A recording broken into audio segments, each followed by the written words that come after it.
Salam, salam, outsider, le débrief commence maintenant. Le Borussia Dortmund est en phase, je dis bien, de vivre ce que Arsenal aurait aimé vivre. Et oui, on va être très sérieux en tant que fan d'Arsenal. Et oui, ça revient toujours à nous. Laissez-moi digérer. Ça prend un temps de digestion, je dis bien, un temps de, je ne sais pas, un temps que dans ta tête, tu arrives à comprendre les événements. J'ai été choqué quand même, j'ai été choqué, sincèrement, j'ai été choqué. En ce moment, je vis un syndrome post-traumatique. J'étais en tête de mon championnat, j'étais tranquille, j'étais posé, mais il y a un chauve qui m'a poursuivi, il est venu, il m'a rattrapé. Le problème, il est simple, c'est que nous, on n'a pas eu peut-être la chance de Dortmund. Et cette chance-là, c'est quoi? C'est qu'au niveau du Bayern, tout a été chamboulé. Ils ont changé de coach, on leur a rien demandé. Ça, c'est les tontons, c'est les Oliver Kahn, c'est les Salihamidzic. Ils sont partis, ils ont viré Nagelsmann. Et depuis lors, cette équipe-là est sur le point de tout perdre. Ils ont été éliminés de la Coupe d'Allemagne, on était là, on a vu, on a débriefé. Ils ont été éliminés de la Ligue des Champions, on était là, on a vu, on a débriefé. Et là, ils sont sur le point de perdre le championnat vu que Dortmund a tapé Augsbourg 3-0 et que le Bayern a perdu hier 3-1 face à Leipzig. Pourtant, il menait au score. Pourtant, c'est un Bayern qui menait au score. Mais c'est un Bayern qui, quand tu les vois jouer, tu vois très bien que c'est compliqué. J'ai eu l'occasion de le dire lors des matchs que j'ai débriefés du Bayern. Cette équipe de Thomas Tuchel-là a besoin de temps. Tuchel lui-même, il a besoin de temps pour mettre en place un système qui soit cohérent. Pour réussir, je dis bien, à avoir ce vestiaire-là, tu as besoin de temps. Et il a besoin 2 fois plus de temps quand tu sais les conditions dans lesquelles il est arrivé. Il est arrivé, je dis bien, dans une équipe qui venait de se qualifier quand même en Ligue des Champions. Dans une équipe qui, ok, c'était peut-être compliqué pour Nagelsmann, mais il avait encore son destin en main. Il était qualifié dans toutes les compétitions. Donc dès que Tuchel est arrivé, la pression s'est mise sur lui. Et là, aujourd'hui, ils sont en train de choquer. Ils sont en train de foirer là. Ils sont en train de foirer. Cette équipe-là ne va pas bien. Le Bayern, sincèrement, on va être très très sérieux. J'ai l'impression qu'en fait, l'assurance, la confiance, l'arrogance qu'ils avaient, eh ben, ils sont en train de la perdre petit à petit et ils l'ont perdu hier face à Leipzig. Ils menaient au score. Mais la deuxième mi-temps qu'ils font est une deuxième mi-temps qui est vraiment de tocard. Je comprends pas. Quand tu vois la contre-attaque sur le corner, mais comment est-ce que c'est ton corner? Comment tu as toi-même, c'est ton corner et sur le corner, à la 50 et quelques minutes, il y a un seul joueur derrière. Mais c'est grave.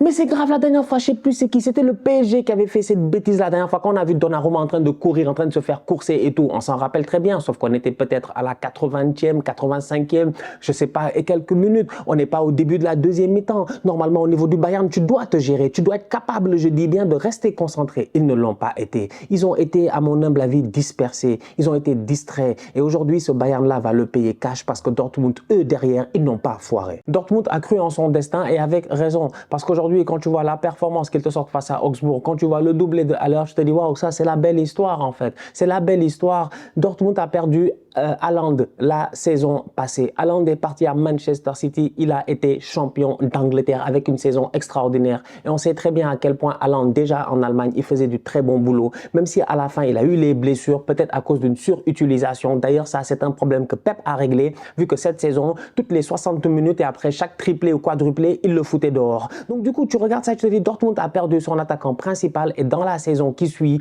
ils arrivent quand même à s'en sortir. Et pourtant, dans tout cela, le joueur qu'ils ont recruté, Haller, Sébastien Haller, je dis bien, qui venait de l'Ajax, qui était au top de sa forme avec Eric Ten Hag. Il s'est passé des choses l'été passé. Il y a eu des jeux de chaises musicales. Il y a eu des gars qui ont bougé de gauche, qui ont bougé de droite. Haller quitte l'Ajax, il arrive à Dortmund, boum. Cancer. Dans la vie, il y a des choses comme ça, tu ne peux pas calculer, tu ne peux pas anticiper. Tu regardes ça et tu te dis, ok, tu viens de faire une grosse recrue, comment tu vas gérer ça? Je pense qu'ils sont allés chercher un autre joueur, je ne me rappelle plus. J'en peux plus. Ils sont allés chercher un autre attaquant. Je me rappelle bien. Et à l'heure, il ne joue pas pendant 6-7 mois. On le voit. On a vu. Chimio, il perd ses cheveux, tout ça. Il revient, mais comme un guerrier.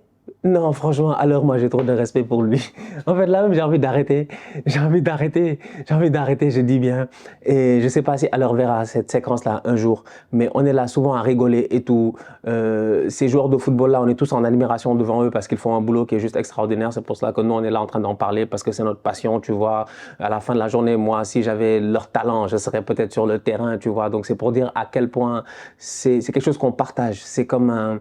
C'est quelque chose vraiment qu'on partage le football, mais de voir un mec qui revient aussi vite, d'une maladie de ce genre-là et qui réussit après à porter son équipe. En fait, c'est ça qui est extraordinaire. C'est pas qu'à l'heure, il est revenu, il s'est assis, et puis là, Dortmund, il va être champion, et on se dit, ah ouais, à l'heure, s'ils sont champions, et on leur souhaite. Et, oui, je suis désolé, hein, les gars du Bayern, franchement, je suis désolé. Là, c'est l'année des outsiders. Il n'y a que nous, on a choc. Normalement, il n'y a que nous, on a choc. Mais Napoli, ils se sont gérés. Dortmund doit se gérer. Donc, désolé, les fans du Bayern. Mais tu regardes ça, je te dis, non, à l'heure, il a porté l'équipe, en fait. Il est vraiment revenu, il a claqué quoi, 9 débuts en 12-13 titularisations. C'est cette deuxième partie de saison-là, c'est un Sébastien Haller qui a juste été exceptionnel en Bundesliga pour cette équipe-là. Franchement, un mec qui, il y a 7 mois, on lui a dit, tu as le cancer. Peut-être que, je ne sais pas ce qu'on lui a dit, mais peut-être qu'à ce moment-là, tu te dis, je ne vais peut-être pas rejouer au foot, mais combien de temps même ça va reprendre? Donc, tu reviens au top. Mais on a vu ici des cas qui ne sont même pas des cas qui sont comparables. Et je ne compare absolument pas. Mais moi, ça me fait mal parce que c'est un boy que j'apprécie énormément. Raúl Jiménez qui est à Wolverhampton. Le coup qu'il a eu sur la tête, la commotion là, qu'il a mis out pendant plus de... le traumatisme crânien qu'il a mis out pendant plus d'une saison. Mais on n'a plus jamais retrouvé le Raúl Jiménez de Raúl Jiménez.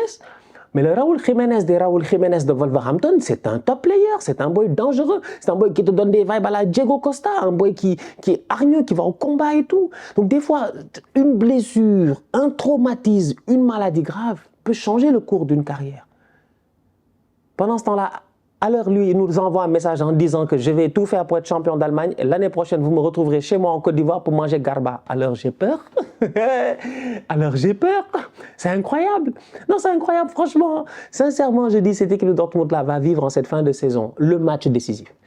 Il reste un match en Bundesliga. S'ils le gagnent, ils sont champions. En fait, quel que soit le résultat que fait le Bayern, ils doivent faire la même chose pour être champion.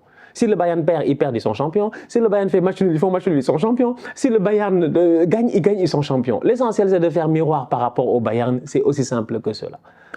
Rara, mon boy Rara, je dis bien, il va vivre le top. Ce bandit, il va vivre le top. Eh oui, Rara, profites-en, mon gars. C'est comme ça, hein. Je repense toujours à Arsenal, je vous dis, c'est juste un traumatisme. En tout cas, belle équipe de Dortmund, beau match, Brandt, Schlotterberg, Adeyemi. Franchement, quoi, ils se sont gérés collectivement. Après, les championnats ne sont pas les mêmes, la pression aussi n'est pas la même. C'était en première ligue, tu as la pression de tout le monde. Tu n'as peut-être pas la même pression et tout, mais s'ils réussissent à gagner ce titre-là, je serais trop content pour eux. Ça fait près de 10 ans. 10 ans en fait que le Bayern domine. Et je pense qu'avant le titre de Dortmund aussi, ils avaient dominé de 9 ou 10 ans en fait, et ils dominent tout le temps. Donc c'est tellement difficile de gagner une Bundesliga face à ce Bayern-là, face à une équipe, que j'espère que Marco Reus, et oui, que Marco Reus finira avec sa Bundesliga à la fin de la saison. Donc du coup, rendez-vous le week-end prochain pour le dernier match de la saison en Bundesliga. 34e journée. Qui sera champion? Le Bayern ou Dortmund? Dortmund a les clés en main, match à domicile. S'ils font miroir par rapport au score du Bayern, donc s'ils font match nul, victoire, en tout cas, ils n'ont qu'à gagner. Et puis c'est tout. L'essentiel, c'est de gagner. Gagnez le match, prenez les 3 points, soyez champion.